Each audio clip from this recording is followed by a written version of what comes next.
يا الربع يا ابوي الشيخ ابو عقاب الله يكثر خيرك. 30 سنة وحنا في ظلك وفي رعايتك وفي بيتك وفي ماواك، لا تنشدنا لا عن كهرب ولا عن مويه ولا عن اكل ولا عن كثير ولا عن قليل.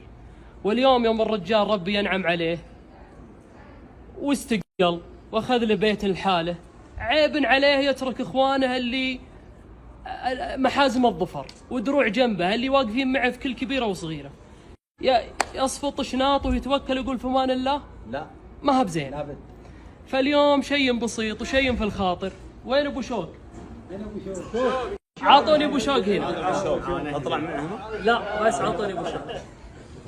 وين ابو ترف؟ يا حبيبي. وين ابو علا؟ تعال يا ابو العلا تعال. هذا جماهيريتك. ابو العلا يستاهل. وين الدكتور غزاي؟